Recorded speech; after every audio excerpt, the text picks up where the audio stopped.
कि पिया पिया रटते पियर भइल देगिया कि पिया गइल कवना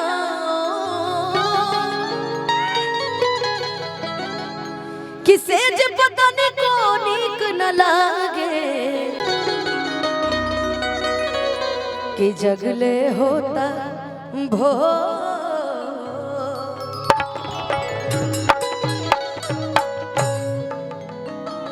प्रेम प्रसंग लव स्टोरी में कबू कबू ऐसा होता कि लड़का धोखेबाज निकल जाता है, कबू कबू लड़कियां दूसरा लड़का से ब्याह कर लेती है। यो हो जाता भाई गोलू, क्या करोगे, समय है लेकिन विश्वास है कि एक दिन अभिजीत बहुत अच्छी लड़की मिलेगी मेरे भाई।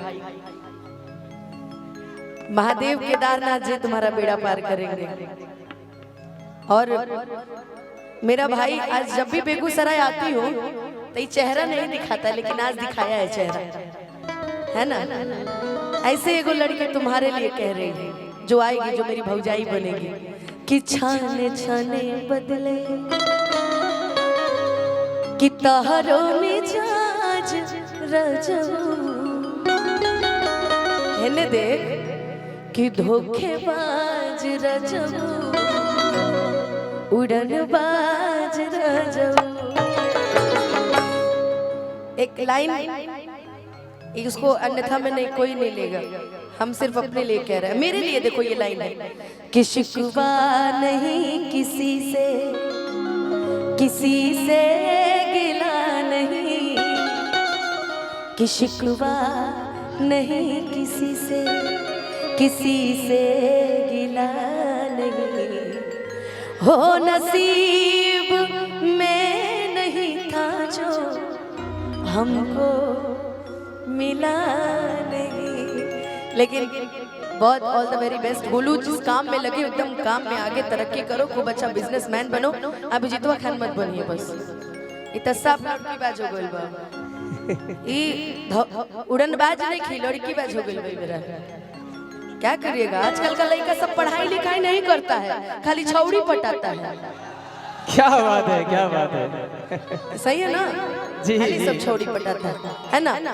रोहित भैया इसको फास्ट में लीजिएगा कि छाने छाने बदले तोहरो मिजाज रजऊ, धोखेबाज रजऊ उड़न बाज रजऊ, छाने छाने बदले तोहरो मिजाज रजऊ, धोखेबाज रजऊ उड़न बाज रजऊ।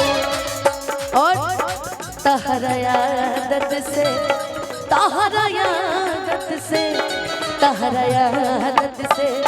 हो जाए नाराज रजऊ, उड़न बाज रजऊ, धोखेबाज रजऊ उड़न बाज रजऊ, धोखेबाज रजऊ।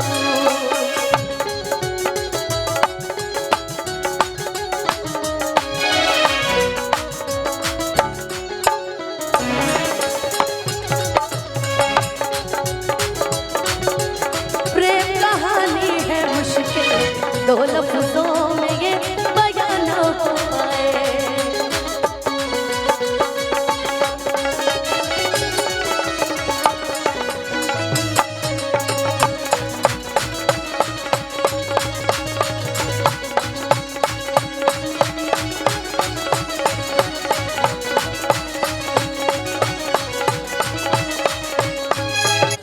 बात बुझी ना था हो जाए नाराज रजऊ, धोखेबाज रजऊ उड़न बाज रजऊ, धोखेबाज रजऊ उड़न बाज रजऊ।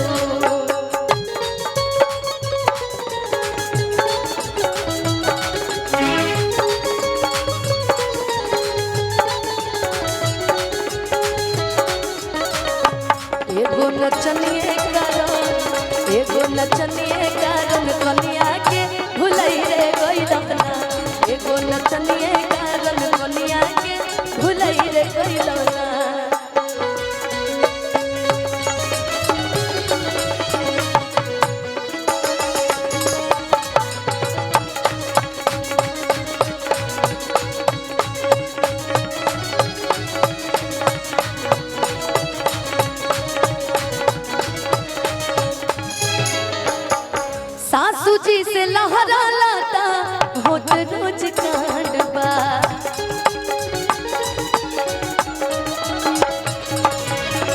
पहलंगे पे बैठल बैठल पूरत डिमांड बा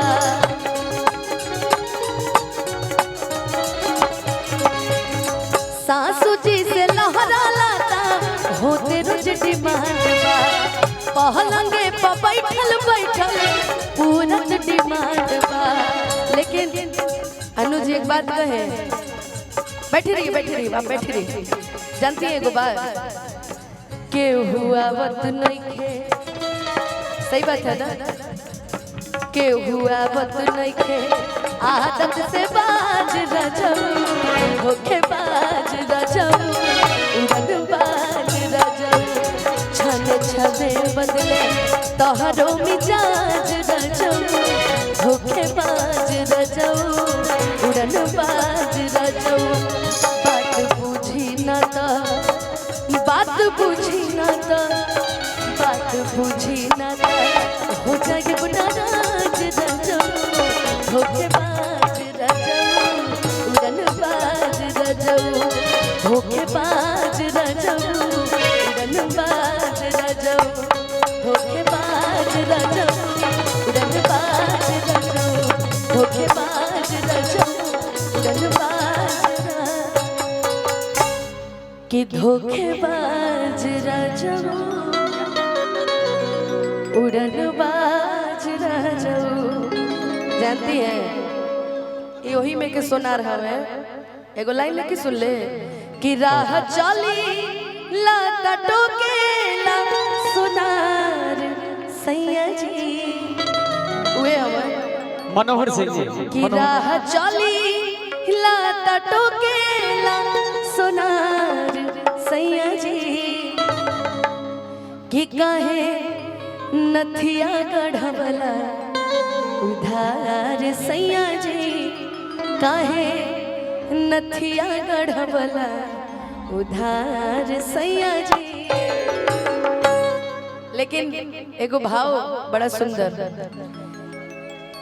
और हमारे मनोहर सिंह जी जिनकी ओर से बहुत सारा ढेर सारा प्यारा आशीर्वाद आया है। जब भी बोलना हो गाना खत्म होने के बाद हम आपको 5 मिनट देंगे, आप बोल लीजिए जी ओके ओके कि